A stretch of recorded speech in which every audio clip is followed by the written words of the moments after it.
screaming at a billionaire cartel boss over a burnt almond croissant was the undeniable tipping point of Maeve's disastrous Tuesday. It had already started terribly with coffee spilled on white silk. Yet, when she yelled, he didn't pull a gun or threaten her family.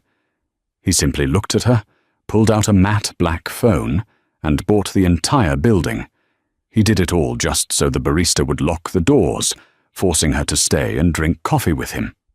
Here is exactly how it happened. Rain hammered against the streaked glass of the storefront, turning the morning commute into a miserable grey blur. Water seeped through the sole of Maeve's left boot. It was a slow, freezing creep that soaked her sock, perfectly mirroring the crushing exhaustion radiating from the base of her skull. She had slept exactly 3 hours. Her shift at the architectural firm had ended at 3 a.m., and her useless, rattling radiator had kept her shivering until dawn. Standing in line at Roast and Grind, a cramped, overhyped coffee shop downtown, was her only anchor to sanity. The air inside was thick. It smelled heavily of roasted Brazilian beans, damp wool coats, and the burnt milk crusting on the steam wand. Her knuckles were white around the strap of her canvas tote bag. There were 4 people ahead of her. 4 people between her and a double-shot Americano that she desperately needed to keep her eyes open for the morning pitch meeting. Her throat felt like sandpaper. Her patience was a frayed, threadbare string holding up a grand piano. Then, the bell above the door chimed. It wasn't a polite entrance. The heavy wooden door was pushed open with enough force that it banged against the brass stopper, letting in a violent gust of freezing wind. The ambient chatter in the cafe died instantly. Maeve didn't turn around at first. She was too busy glaring at the back of a college student's head, willing him to finish ordering his complicated matcha latte. But the atmosphere in the room shifted.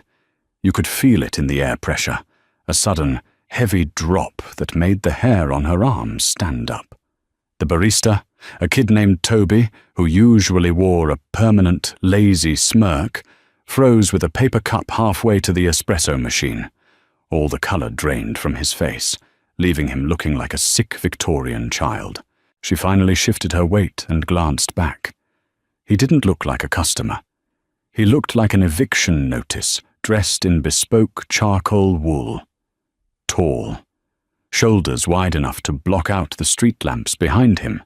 His jaw was covered in a harsh, dark stubble, and his eyes were the colour of a winter ocean, flat, cold, and entirely indifferent.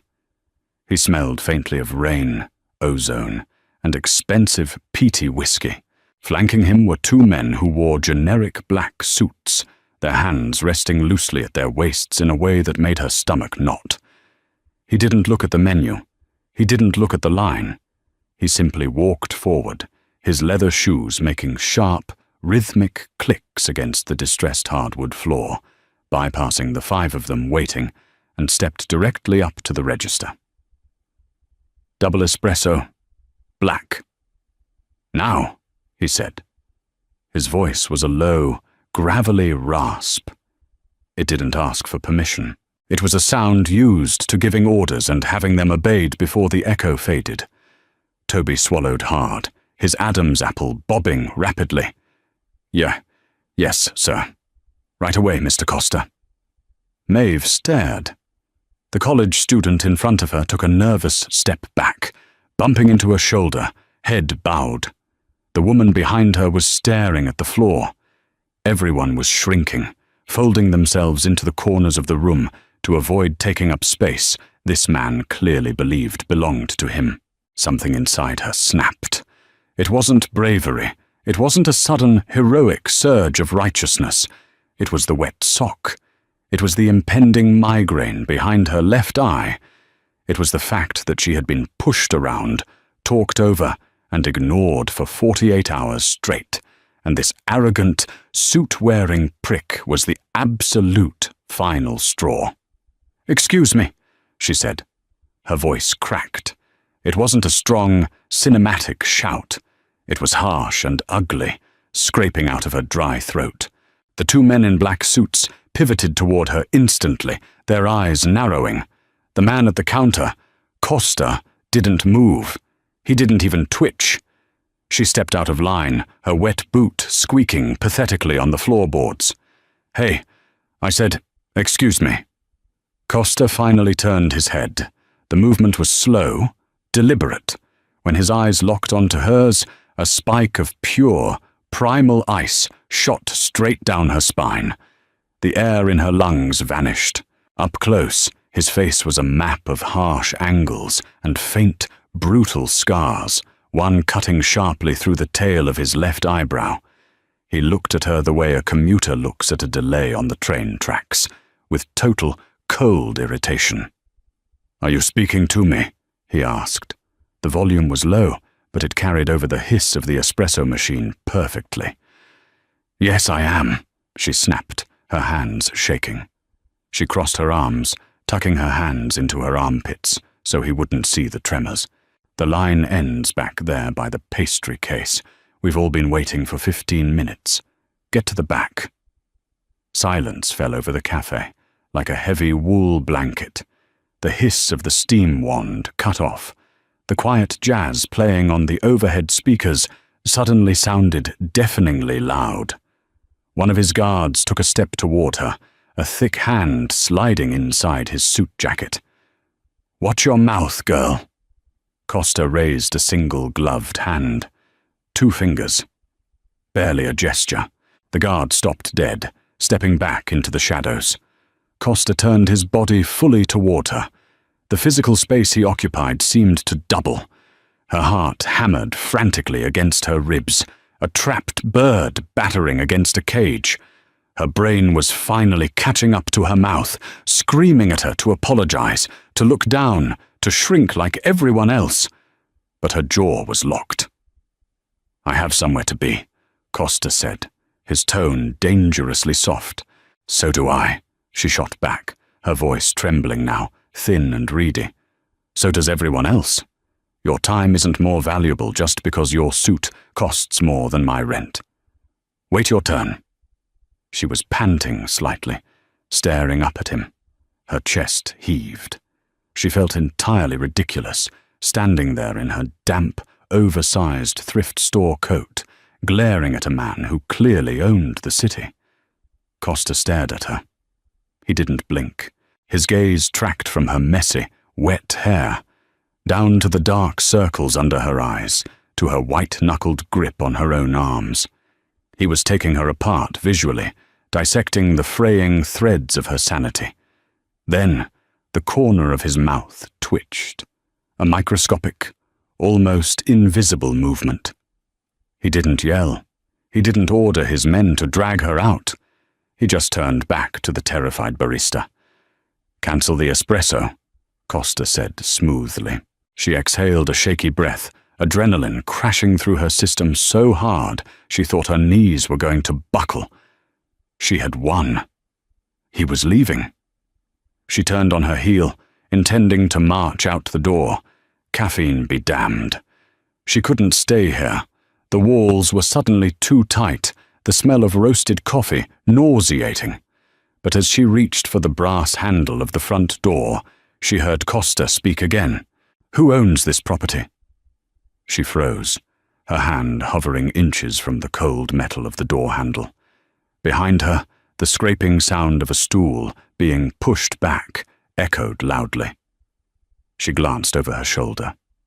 The manager, a balding man named David, who usually hid in the back office, was scrambling out from behind the curtain, wiping his sweaty hands on his apron. "Mr. Costa," David stammered, nearly tripping over a stack of cardboard cup carriers. I do. I own the business and I lease the building from—" "I don't care about the lease. I'll deal with the landlord later," Costa interrupted, his voice dropping into a register that vibrated against the floorboards. He reached into his inner breast pocket, withdrawing a sleek, matte black phone. He dialed a single number, put the phone to his ear, and waited exactly 2 seconds. "Dominic, The block on 4th and Pike, the coffee shop. Buy it."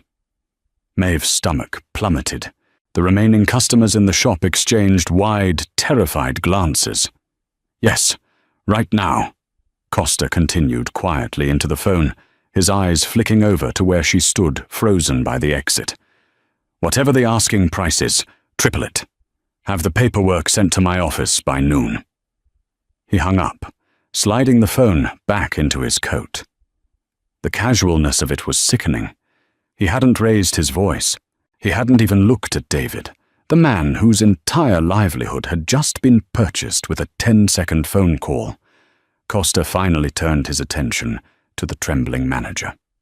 "The shop is closed." David blinked, completely paralyzed. "City, sir?" "Closed," Costa repeated. He gestured vaguely toward the windows.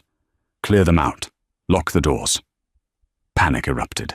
The college student abandoned his bag on the floor and bolted for the door, nearly knocking Maeve over in his haste. The woman in the corner practically sprinted past her, the bell chiming frantically as the door opened and closed, letting in bursts of icy wind and rain. She snapped out of her stupor, her chest tightened with genuine suffocating panic. She grabbed the handle and pushed. A heavy, leather-gloved hand slammed flat against the glass, right above her head. The force of it made the thick pain shudder in its frame. She gasped, stumbling backward. One of the guards, the massive one with a broken nose, stood between her and the door. He didn't say a word. He just clicked the heavy deadbolt into place. The metallic clack sounded like a gunshot in the suddenly empty room. "Hey!" she yelled, spinning around to face Costa. Her voice was shrill now, the exhaustion evaporating into sheer terror. "You can't do this. Unlock that door." Costa stood by the counter, slowly unbuttoning his bespoke suit jacket. He took it off, folding it meticulously over the back of a wooden chair. "Toby," he said, ignoring her entirely. The barista squeaked. Yes?" "2 double-shot Americanos. Real mugs, not paper." "I don't want your coffee," she shouted, taking a step toward him, then stopping as the second guard shifted his weight menacingly. Her hands were shaking so violently she had to jam them into her coat pockets. "Let me out of here. You can't just lock people in a building." Costa finally looked at her. He leaned his hip against the counter, crossing his arms over a crisp, white button-down shirt that looked like it cost more than her car. The hostility in his eyes was gone, replaced by a cold, clinical curiosity. It was worse. It felt like being studied under a microscope by a predator trying to decide if she were venomous or just loud. "You were the one complaining about the wait," Costa said smoothly. His accent was faint, something Eastern European buried under decades of polished American wealth. "There is no line now. Sit down." "I'm going to call the police," she threatened. It was a hollow threat, and they both knew it. Her phone was dead, buried at the bottom of her tote bag, and even if it wasn't, the way David was cowering behind the pastry case suggested the police wouldn't do a damn thing against this man. Costa let out a soft, breathy sound that might have been a laugh if it held any humor. "Call them. Tell them Victor Costa locked you in a coffee shop. See how fast they hang up." Victor Costa. The name clicked into place, sinking like a stone in her gut. She didn't run in criminal circles, but you couldn't live in this city without knowing the name. Real estate, shipping lines, and rumors of bodies buried in the concrete foundations of the new high-rises. He wasn't just a rich arsehole. He was the apex predator of the city's underbelly. Her throat closed up. The metallic taste of fear flooded her mouth. She had just screamed at a man who could make her disappear before her lunch break.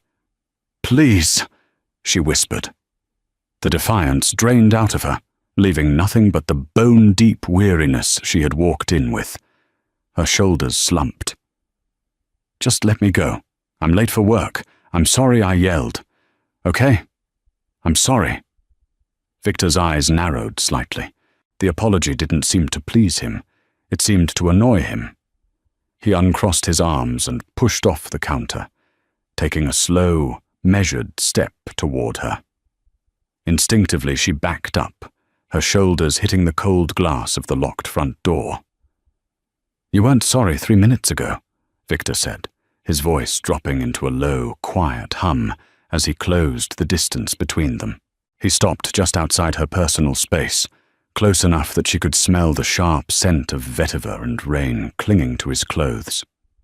"3 minutes ago, you looked ready to tear my throat out over a spot in line. Where did that fire go?" "I realized who you are," she muttered, staring at the knot of his silk tie, because looking at his face felt too dangerous. And I don't want to die over a burnt croissant." Victor stared down at her. For a long, agonizing moment, the only sound in the shop was the rain lashing against the windows and the whir of the espresso grinder behind the counter. "Sit down," he repeated, his voice softer this time, but infinitely heavier. "Drink the coffee. Then you can go." She sat. Her legs wouldn't have held her up much longer, anyway.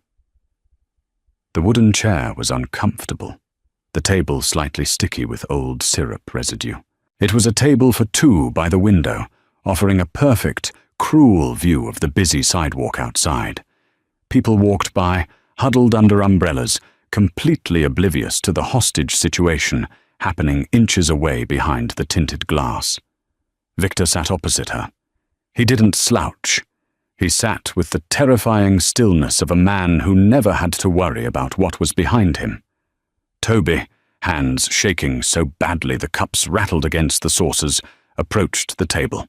He set a steaming white mug in front of Victor and another in front of Maeve. Dark, bitter liquid sloshed over the rim of her cup, staining the porcelain. "Theo, thank you, Mr. Costa," Toby whispered, backing away quickly.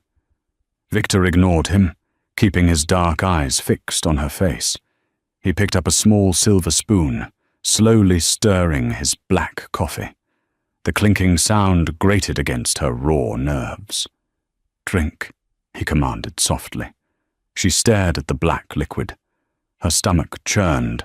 She was desperate for caffeine 10 minutes ago, but now the thought of swallowing anything made her want to gag. She reached out with a trembling hand, her fingers wrapping around the hot ceramic. The heat grounded her slightly, burning the chill out of her palms. She lifted the mug and took a small sip. It burned her tongue, bitter and acidic. Victor watched her swallow. He hadn't touched his own cup. "What is your name?" "Maeve," she croaked. She cleared her throat, trying to find some shred of dignity. "Maeve Gallagher." "Maeve." He tested the syllables, his deep voice wrapping around the word in a way that made her skin prickle. "Tell me, Maeve, do you make a habit of screaming at strangers in public, or am I a special case?" She set the mug down a little too hard. The ceramic clacked against the saucer. "I make a habit of calling out people who act like the rules don't apply to them." "The rules don't apply to me." It was stated as a simple, objective fact. The sky is blue, water is wet. Victor Costa does not wait in line. "Clearly," she muttered, wiping a stray drop of coffee from the table with her thumb. The adrenaline was fading, and her exhaustion was rushing back in to fill the void, making her reckless again. "So what is this? You bought a building and locked me inside to punish me? Going to torture me with bad jazz and overpriced espresso until I apologize with enough groveling?" Victor stopped stirring his coffee. He laid the spoon down on the table, the movement precise. He leaned forward, resting his forearms on the sticky table, unbothered by the grime. "I kept you here because people do not yell at me, Maeve. They whisper, they beg, they run." His dark eyes searched her face, scanning the dark bags under her eyes, the pale, clammy skin of her cheeks. "You didn't run. Your hands were shaking, Your pulse was racing. I could see it beating in your neck. But you stood there and told me to get to the back of the line. Why? I was tired, she answered honestly, a bitter, exhausted laugh escaping her lips. I haven't slept. My radiator is broken. My boss has been breathing down my neck for a proposal that's due in an hour, and my boots leak. I just wanted a coffee. I didn't care who you were. I just wanted you out of my way. It was the most pathetic, unheroic confession in the world. She wasn't a brave woman standing up to a tyrant. She was an overworked, underpaid architect who had momentarily lost her grip on reality because of a wet sock. She expected him to laugh. She expected disgust, or at least a sneer of superiority. Instead, Victor's expression softened by a fraction of a millimeter. The hard, violent lines around his mouth relaxed. He looked down at her feet, hidden beneath the table, and then back up to her face. "Take off your coat," he ordered quietly. She blinked, her grip tightening on the coffee mug. "What?" "No. Your coat is wet. You are shivering. Take it off." "I'm fine," she lied, her teeth practically chattering as the damp wool pressed against her back. Victor didn't argue. He simply reached across the small table. She flinched, pressing herself hard into the back of the chair, but his large, warm hands bypassed her face entirely. He caught the lapels of her cheap, soaked coat, and with a swift, economical movement, pulled the fabric down her shoulders. She gasped at the sudden intrusion of his space, the heat radiating off his hands. He easily stripped the heavy, wet wool off her arms, tossing it onto the empty chair beside him. The sudden lack of the cold, damp weight was a relief, though she would rather die than admit it. Before she could protest, Victor picked up his own discarded suit jacket, the heavy, dry charcoal wool, and draped it over her shoulders. It was massive on her. It swallowed her upper body entirely. The silk lining was still warm from his body heat, and the heavy scent of vetiver and dark spice completely overwhelmed the smell of the cafe. She sat frozen, swamped in his jacket, staring at him in complete bewilderment. "Drink your coffee," Victor repeated, leaning back in his chair. He finally picked up his own mug, taking a slow sip, his eyes never leaving hers over the rim of the cup. "We have time to kill before your proposal is due." Her phone buzzed in her canvas tote bag, a harsh, rattling vibration against the floorboards. She jumped, her knee banging hard against the underside of the small table. The dull throb of pain barely registered through the thick layer of adrenaline still pulsing in her veins. "Answer it," Victor said. He wasn't looking at her. His attention was focused on the heavy silver watch on his left wrist, adjusting the leather strap with agonizingly slow, deliberate movements. She reached down, her fingers numb and clumsy, and yanked the phone out of the bag. The screen was cracked diagonally, a casualty of a dropped bag 3 months ago that she couldn't afford to fix. The bright white numbers glared back at her. 8:14 a.m. Beneath the time, a text notification from her boss, Richard, sat like a live grenade on her lock screen. "Where are the physical renders? Client is here at 8:45. Don't screw this up, Maeve." Her stomach twisted into a cold, tight knot. She pressed the power button, plunging the screen back into darkness, and dropped the phone face down on the sticky table. "Trouble?" Victor asked, his voice low. "Just my boss," she muttered, rubbing her temples. The migraine was fully blossoming now, a sharp, rhythmic pulsing behind her left eye, reminding me that if I am not standing in the conference room in exactly 31 minutes with a stack of flawless architectural renders, I will be looking for a new job. Victor leaned back, the wooden chair groaning slightly under his weight. He steepled his fingers, resting them lightly against his chin. The scar running through his eyebrow caught the harsh, fluorescent lighting of the cafe, making the pale, jagged tissue stand out against his tan skin. You hate this job, he stated. Not a question, an observation. I don't hate it, she lied instinctively. Then she looked at his eyes, flat, unblinking, utterly devoid of patience for social niceties. She slumped, letting out a heavy, rattling breath. Fine, it's soul-crushing. I spend 80 hours a week drafting brutalist parking structures for a man who thinks cutting corners on rebar is a clever accounting trick. But it pays the rent. Barely. And fixes the radiator? She froze, her hand halfway to her coffee mug. The hairs on the back of her neck stood up. How did you?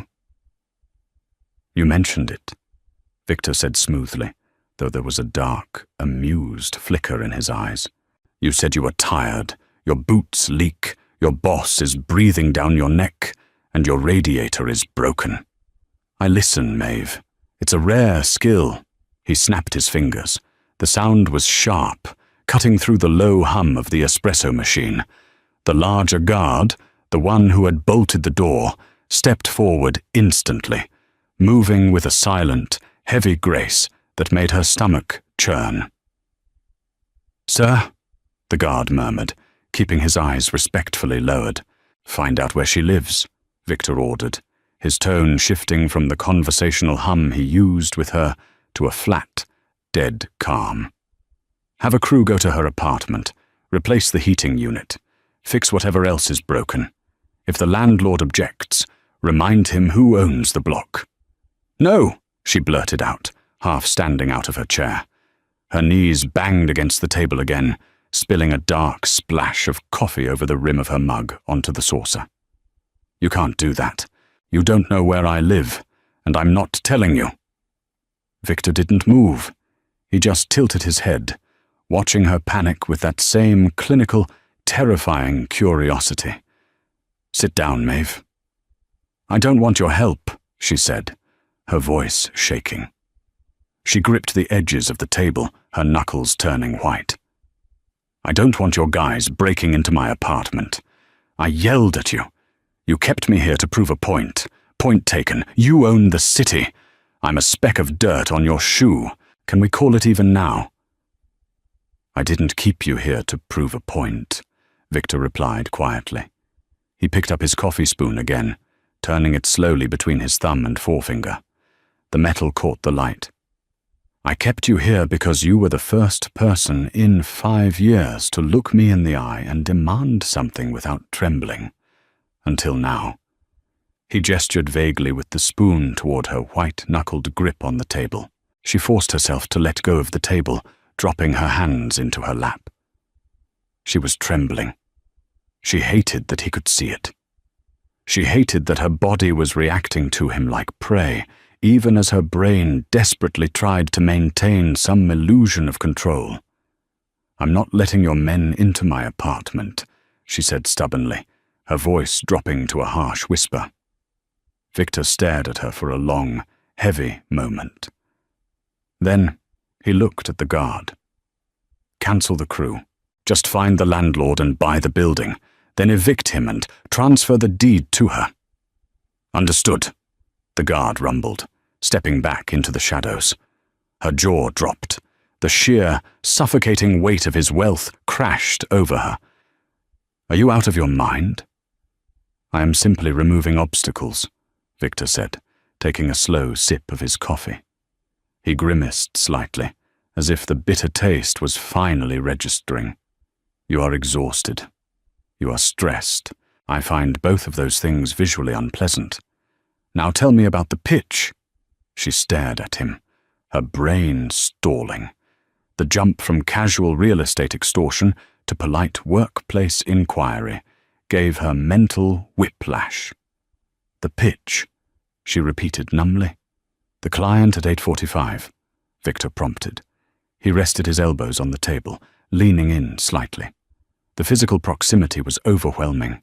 She could see the faint, dark stubble along his jawline, the tiny, almost imperceptible lines around his eyes. He didn't look like a mob boss from a movie. He didn't look slick or polished. He looked like a man who had fought his way out of a very dark, very bloody hole and had clawed his way to the top of the skyline. "It's a waterfront development in the South District," she said, the words tumbling out on autopilot. Talking about work was a life raft. It was concrete. It was real. Mixed-use commercial and residential. My boss, Richard, designed a glass and steel monstrosity that looks like every other soulless block in this city. "South District," Victor murmured, his eyes narrowing slightly. "The soil there is mostly clay and landfill from the old shipping yards. Heavy subsidence."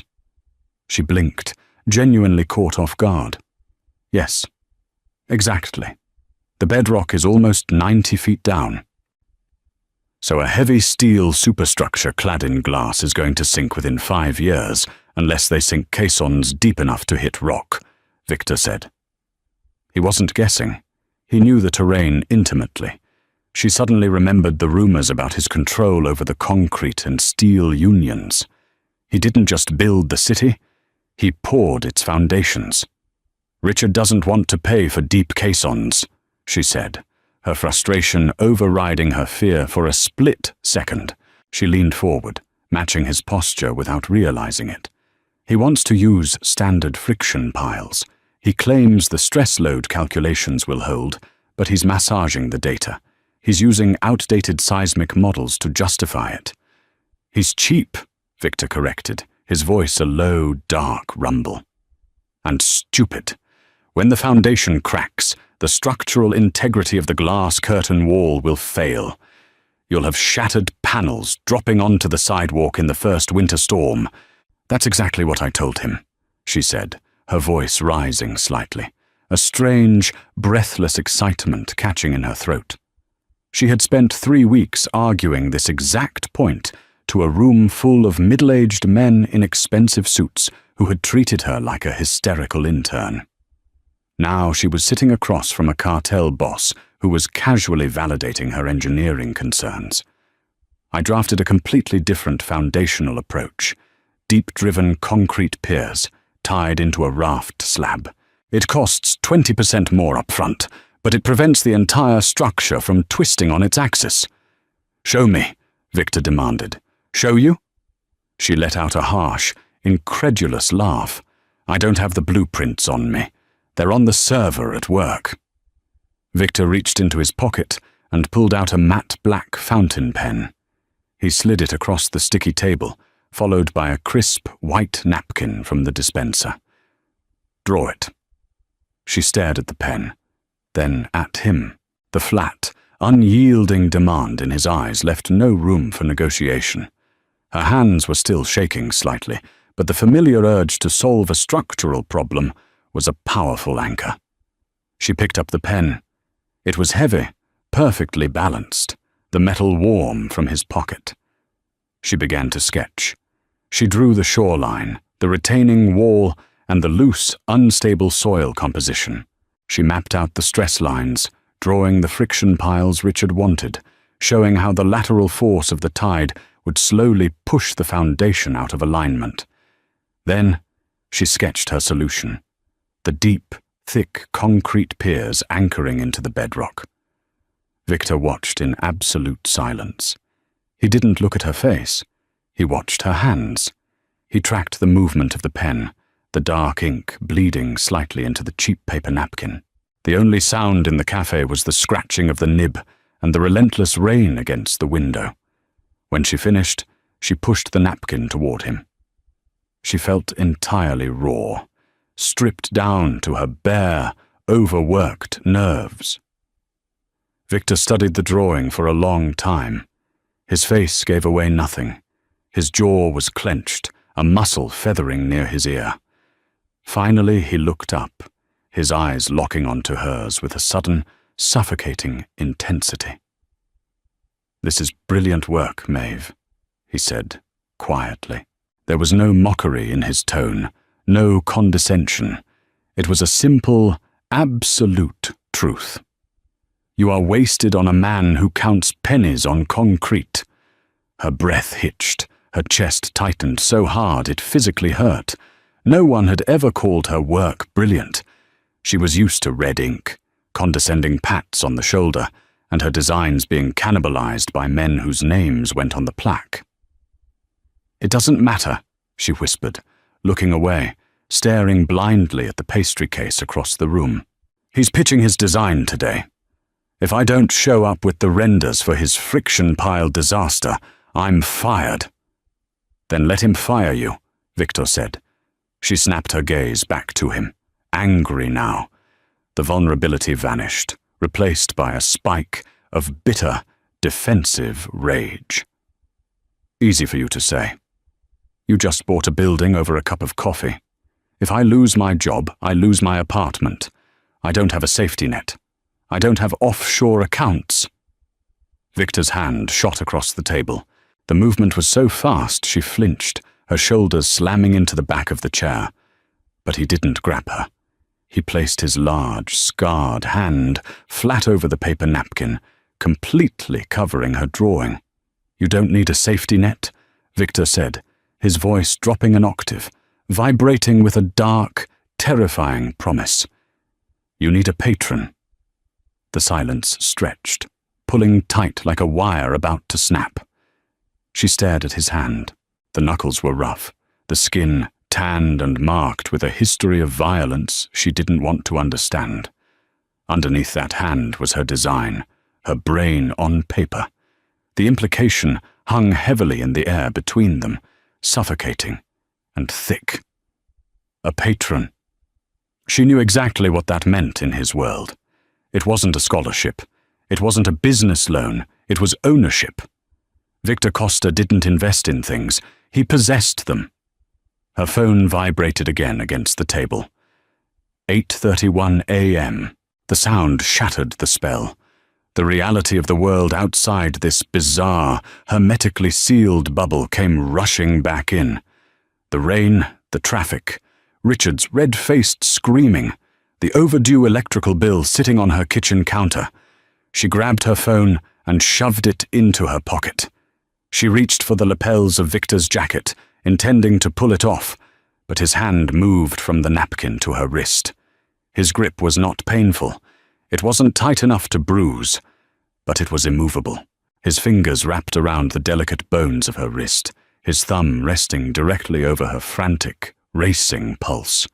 He could feel exactly how terrified she was. "Leave the coat on," Victor commanded softly. "I need to go," she said, her voice barely a whisper. She tried to pull her arm back, but he held firm. "I have 14 minutes to get across town. If I walk now, I can make the subway." "You are not taking the subway," Victor said.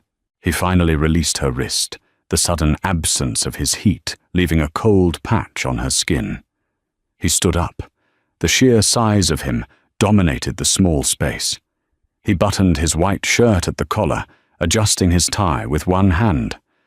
"Dominic is outside with the car. He will drive you." "No." The word slipped out before her brain could filter it. Victor paused, his hand dropping from his collar. He looked down at her, his eyes darkening to the color of wet asphalt. "Excuse me?" She stood up, pushing the wooden chair back. Her legs felt like jelly, trembling so badly she had to lock her knees to stay upright. She pulled his heavy wool coat tighter around her shoulders, an involuntary defense mechanism.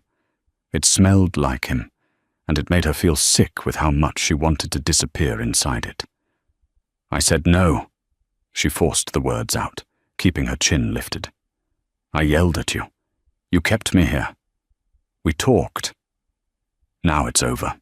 I am going to walk out that door, and I am going to the subway, and I am going to deal with my boss. Alone." She expected him to explode. She expected the violence that hovered just beneath the surface of his skin to finally break through. The guards by the door shifted, the leather of their holsters creaking audibly in the quiet room. But Victor just stared at her. He looked at her messy, damp hair, her pale face, and the stubborn, terrified set of her jaw. Slowly, the corner of his mouth curved up into a ghost of a smile. It wasn't a warm expression. It was the smile of a hunter watching a trap spring shut. "Very well, Maeve," he said smoothly. He stepped aside, gesturing toward the front door with a sweep of his arm. "You may walk, but keep the coat. The weather is turning." She didn't argue about the coat. She didn't have the strength left. She grabbed her canvas tote bag, ignoring the squelch of her wet left boot, and walked toward the exit. The air in the cafe felt impossibly heavy. As she approached the door, the massive guard with the broken nose looked at Victor. Victor gave a nearly imperceptible nod. The guard reached out and violently twisted the deadbolt. The clack echoed loudly, followed by the squeal of the brass handle turning. He pulled the heavy door open, letting in a blast of freezing, wet wind. The noise of the city, sirens, tires splashing through puddles, the hum of traffic, crashed over her like a physical blow. She stepped onto the threshold, the rain instantly hitting her face, stinging her cheeks. She paused, her hand gripping the doorframe. She couldn't stop herself. She turned back one last time. Victor was still standing by the small table. He hadn't moved.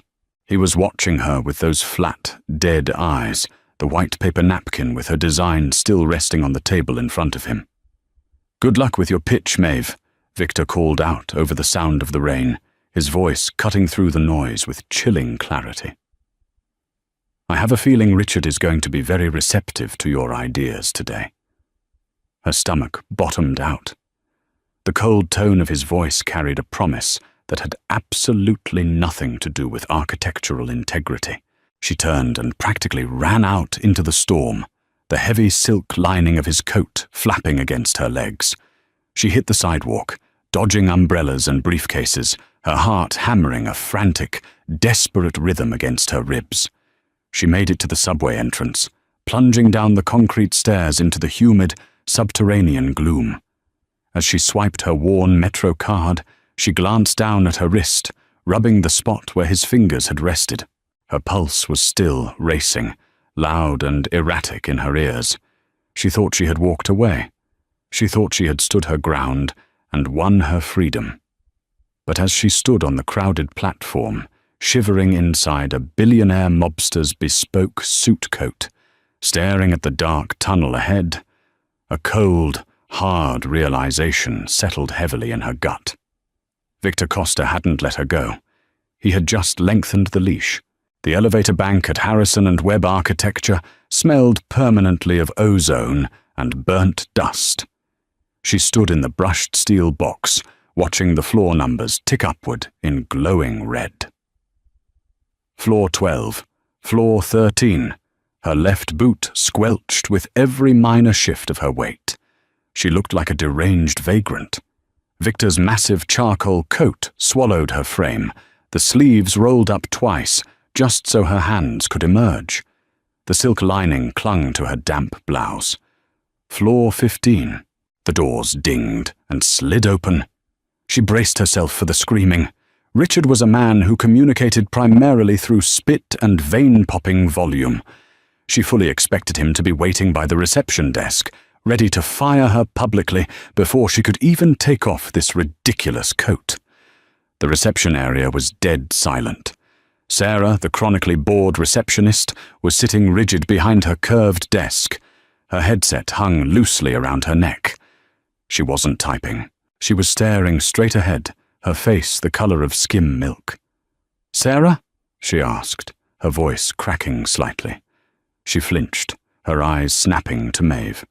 She looked at her wet hair, down to the oversized men's coat, and then swallowed hard. "Conference room B, Maeve.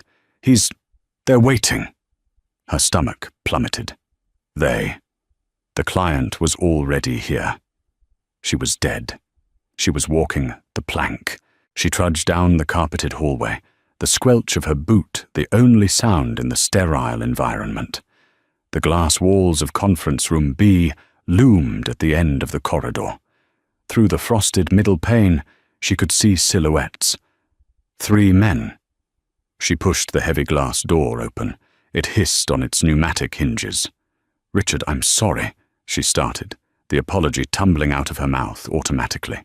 "The subway stalled, and I didn't have time to print the renders for the friction piles." She stopped. The air in the room was entirely wrong. It smelled like cold sweat, expensive cologne, and sheer, unadulterated terror. Richard was standing at the head of the long oak table. His light blue button-down shirt was dark with pit stains. His tie was loosened. He looked like he had aged a decade in the 20 minutes since he had texted her. Sitting to his right was Arthur Pendleton, the city zoning commissioner and their supposed client. He looked equally green, his hands clasped tightly in his lap. Sitting at the far end of the table, perfectly relaxed in a Herman Miller chair, was Dominic, Victor Costa's guard. He wasn't wearing a suit jacket anymore. The heavy bulk of his shoulder holster was clearly visible over his dark shirt. He was casually flipping through one of Richard's glossy portfolios, looking profoundly bored. Dominic looked up as she froze in the doorway. His eyes flicked to the coat draping her shoulders. A microscopic nod of recognition passed his lips. "Ah, Maeve," Richard squeaked. His voice was an octave higher than normal. He practically lunged across the room, grabbing her elbow and pulling her inside. "Right on time. Perfect. We were just discussing the foundational approach." She stared at him. "The friction piles." "God, no!" Richard said, his eyes wide and panicked. He wiped a hand across his gleaming forehead. No. That was a terrible idea. Short-sighted. Dangerous, really.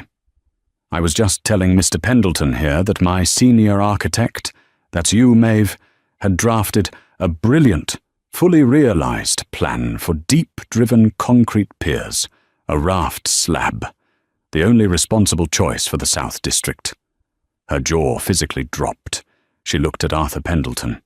The man was nodding vigorously, looking as though Richard had just suggested curing cancer. "Absolutely," Arthur stammered, avoiding Dominic's gaze. "Safety first, whatever the cost. The budget is flexible, very flexible." She looked at Dominic. He slowly closed the portfolio, letting it slap softly against the wood table. He didn't say a word. He didn't have to. "Maeve," Richard said, his fingers digging painfully into her arm. He was silently begging her, pleading. "Do you have the drawings? The piers?" Her brain short-circuited.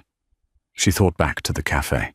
"I have a feeling Richard is going to be very receptive to your ideas today." Victor hadn't just made a threat. He had dismantled her boss's entire reality in the time it took her to ride the C train 6 stops. She started, her mouth dry. She reached into the oversized pocket of Victor's coat. Her fingers brushed against a thick, folded piece of paper she hadn't realized was there. She pulled it out. It was her napkin sketch. Only it wasn't just a napkin anymore. It had been slipped inside a clear plastic sleeve. Attached to it with a brass paperclip was a blank check from a private holding company, signed simply, V. Costa. The room stared at the napkin in her hand. She walked slowly to the whiteboard. She didn't take off the coat. She felt strangely armored by it. The heavy wool was a physical barrier between her and the pathetic, cowering men in the room. She picked up a dry erase marker. Her hand wasn't shaking anymore. "The bedrock," she said, her voice shockingly steady, "is 90 feet down. Here is how we reach it." The meeting lasted exactly 12 minutes. It wasn't a pitch, it was a surrender. Arthur Pendleton approved every structural change, signed off on the massive budget increase, and practically ran out of the room the second the paperwork was stamped. Dominic stood up slowly. He adjusted his holster, gave her another brief, unreadable nod, and walked out without a single syllable. The heavy glass door swung shut. Richard collapsed into a chair. He put his head between his knees and breathed in harsh, ragged gasps. She stood by the whiteboard, staring at her own schematics. The marker dust coated her fingertips. "What did you do, Maeve?" Richard whispered. He didn't sound angry. He sounded hollow. She turned around. "I got a coffee." Richard let out a dark, broken laugh. He sat up, rubbing his hands over his face. "A coffee? Right. Well, I hope it was a good one." He pointed a trembling finger at the check resting on the table. "Do you know who that is?" "I have an idea." "He bought the firm," Richard said bluntly. She blinked. "What?" 20 minutes ago, a shell company bought out Webb's shares and then made me an offer I literally couldn't refuse. If I didn't sign, they were going to freeze my assets and have me investigated for structural fraud on the Hudson project. Richard stared at the grain of the oak table. "I'm out. I'm packing my office. The firm is yours." The room spun. "Mine. I'm a junior architect." "You're the lead now," Richard said bitterly, pushing himself up from the chair. He looked at her, his eyes dropping to the massive charcoal coat. A flash of something ugly and knowing crossed his face. "Whatever arrangement you made with him, I hope you know what you're doing. Men like Victor Costa don't build things. They own things. And they break whatever they can't own." He walked out, leaving her alone in the silent room. She didn't stay to pack his boxes. She didn't stay to talk to Sarah. She grabbed her tote bag, folded the plastic-sleeved napkin into her pocket, and left the building. The rain had stopped, leaving the city slick and gleaming under a bruised grey sky. The walk to the subway was a blur. Her mind was a chaotic static of numbers, concrete mixtures, and the terrifying, heavy silence of Victor Costa's eyes. Her apartment building was in the Narrows, a neglected neighborhood that always smelled faintly of sulfur and rotting garbage. She climbed the 4 flights of stairs, her wet boots squeaking against the chipped linoleum. The hallway reeked of boiled cabbage. She jammed her key into the sticky lock of 4B and pushed the door open. A wave of dry, blistering heat hit her face. She froze in the doorway. Her apartment was usually a meat locker by November. Now, it felt like a sauna. She dropped her bag and walked slowly into the cramped living room. The ancient, peeling radiator under the window was gone. In its place was a sleek, matte black cast-iron unit, radiating a steady, silent wave of heat. The wall behind it had been freshly plastered and painted. She stared at it, her chest tightening. She felt violated. She felt seen. She felt a terrifying, shameful surge of relief that she wouldn't have to sleep in 3 sweaters tonight. She walked into the tiny kitchenette. Sitting perfectly centered on the cheap laminate counter was a heavy, manila envelope. Her hands were shaking again as she reached for it. She broke the wax seal. Inside was a stack of legal documents. She skimmed the heavy legalese, her eyes catching on key phrases. Deed of transfer. Property of Maeve Gallagher. Paid in full. He hadn't just fixed the radiator. He had bought the slumlord out, transferred the deed to her name, and paid the property taxes for the next 10 years. At the bottom of the envelope was a small, thick piece of cardstock. A heavy, embossed crest sat at the top. Beneath it, written in the same sharp, angular handwriting that had signed the check, was a single line. The foundation must be stable before we build. V. She backed away from the counter until her shoulders hit the refrigerator. She slid down the cold metal door until she hit the linoleum floor, pulling her knees to her chest. She buried her face in the collar of his suit jacket, breathing in the scent of vetiver and storm clouds. She was trapped. Not in a cage, but in a fortress, and she didn't know if the man who built it was trying to protect her or make sure she could never leave. Sleep was a biological impossibility. The new cast-iron radiator hissed in the corner of her apartment, a rhythmic, metallic ticking that sounded like a bomb timer. It pumped out a dry, suffocating heat that baked the lingering smell of boiled cabbage into the peeling wallpaper, leaving her throat feeling like sandpaper. She spent the entire night sitting cross-legged on the warped linoleum floor, Victor's charcoal coat bunched around her shoulders like a bulletproof vest. She stared at the manila envelope until the street lamps bleeding through the blinds gave way to a bruised, smoggy dawn. By 8 o'clock, her boots were dry. The leather had warped and stiffened from the rain, pinching her toes with every step. She put them on anyway. She shoved her arms back into the massive sleeves of Victor's coat, grabbed the envelope, and locked her door. She didn't take the C train to the architectural firm. She took the express line straight to the financial district. The Costa Holdings building was a brutalist monolith of black glass and steel that loomed over the intersection like a sheer cliff face.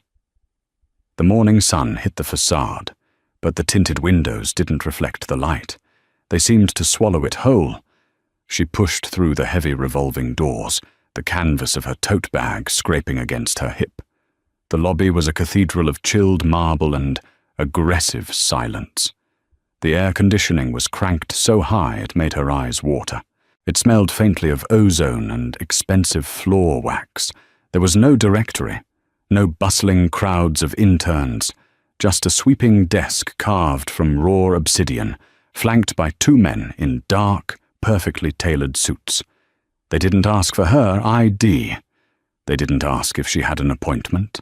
As her warped boots squeaked against the pristine floor, the taller man simply pressed a button hidden beneath the counter.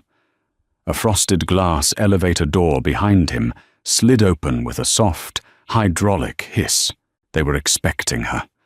The realization made her stomach pitch violently. The ride to the top floor made her ears pop 3 times. She stared at her reflection in the polished steel doors. She looked unhinged. Pale skin, dark bags under her eyes, drowning in a cartel boss's bespoke wool jacket. When the doors opened, there was no reception area. Just 80 feet of distressed herringbone hardwood, leading up to a massive desk made of dark slate. Victor was sitting behind it. He had discarded the suit jacket. He wore a crisp, white button-down shirt, the collar undone, the sleeves rolled up past his forearms to reveal a thick, jagged scar snaking up his left wrist. He was leaning over a sprawling, physical blueprint, a heavy brass architectural compass resting near his elbow. He looked completely at home, a predator at rest in his high-altitude cave. He didn't look up as she crossed the room. The harsh clack squeak of her stiff boots echoed off the floor-to-ceiling windows, an ugly, disruptive noise in a perfectly engineered space. She stopped inches from the edge of the slate desk. She slammed the manila envelope down. It slapped against the stone, sliding a few inches before hitting the brass compass with a sharp clink. Victor stopped tracing a line on the blueprint. He didn't flinch. He slowly capped the fountain pen in his hand, placed it precisely parallel to the edge of the paper, and finally looked up. His eyes were the color of wet asphalt, flat and unreadable. He took in her rigid posture, the furious trembling of her hands, and the heavy wool coat she still hadn't taken off. "Take it back," she said. Her voice was a gravelly rasp, ruined by the dry heat of the radiator and sheer exhaustion. Victor leaned back in his leather chair. It groaned faintly under his weight. "I am not a retailer, Maeve. I don't process returns." "I don't want a building," she snapped, leaning forward, pressing her palms flat against the freezing slate desk. She was running on 0 sleep and pure, volatile adrenaline. "I don't want a fake promotion handed to me by a thug in a conference room. I don't want to be your charity case or your pet project." You saw me have a mental breakdown over a place in line, and you decided to play God with my life." Victor stood up. The sudden movement was fluid and terrifying. The sheer mass of him forced her brain to scream at her to step back. But she locked her knees. He walked slowly around the edge of the desk, his leather shoes completely silent against the hardwood. He stopped so close to her that the heavy scent of vetiver and dark spice completely washed out the sterile smell of the office. "I didn't decide to play God," Victor said, his voice dropping to a low, vibrating hum that rattled against her ribs. "I decided to clear the wreckage out of your way. Richard was a parasite. Your landlord was a slumlord. I simply removed them." "By buying them out!" she yelled, throwing her hands up in the air, the massive sleeves of his coat falling past her wrists. "You can't just buy people's lives to fix them. You don't know me. You don't know what I want." "I know exactly what you want," he stated flatly. He reached out. The movement was fast, but not violent. His rough, calloused fingers wrapped around her wrist, pressing against the frantic, hammering beat of her pulse. She froze, her breath catching in her throat. "You think I want a pet?" Victor murmured, taking a deliberate half-step closer. The heat radiating off his chest seeped through the thick layers of wool and cotton, separating them. "Pets are boring, Maeve. They do what they are told. They roll over. They don't scream at me in crowded rooms. They don't draw brilliant, structurally flawless engineering solutions on cheap coffee napkins and dare me to look at them." He let go of her wrist. His hand moved upward, his knuckles lightly grazing the line of her jaw as he tucked a stray, messy curl behind her ear. The contrast between the violence etched into his skin and the agonizing gentleness of the touch sent a sharp, involuntary shiver down her spine. "I want a builder," Victor said quietly. His dark eyes searched her face, systematically stripping away the layers of her cynical defiance until he found the raw, terrified ambition hiding underneath. "I control the concrete in this city. I control the steel. I own the land. But the skyline is ugly. It is crumbling because cowards like Richard build it cheap. I want you to tear it down. I want you to build it right, with my money, with my protection. And what do you get in return?" she whispered. Her throat felt painfully tight. Victor's gaze dropped to her mouth for a fraction of a second. It was the only tell he had given her. A microscopic crack in the ice. "Everything else," he said. It wasn't a romance novel confession. It wasn't soft or sweet. It was a blood pact. It was a hostile takeover of her entire existence, wrapped in the one thing she had craved since she first learned how to read a stress load calculation: unlimited resources. No bureaucratic red tape. No cheap compromises. All she had to do was sell her soul to the devil standing in front of her. She looked down at the manila envelope sitting on the slate desk. She looked past him, out the floor-to-ceiling windows, at the sprawling, chaotic skyline of the city, a city built on bad foundations and dirty money. And then she looked back up at the monster in the bespoke shirt who had given her a working radiator and the keys to a kingdom. She reached up and grabbed the lapels of his charcoal coat, pulling the heavy wool tighter around her chest. "The deep-driven piers will cost 30% more, not 20, she said, her voice deadpan, the adrenaline finally settling into a cold, hard resolve. "And I don't work weekends." Victor stared at her. For the first time since she had met him, a genuine smile broke across his face. It was a dark, dangerous thing, like a crack of lightning illuminating a pitch-black sky. "We have a deal, Maeve." Did Maeve make the ultimate power move, or did she just walk into a beautifully designed cage? When ambition meets organized crime, the blueprints get complicated.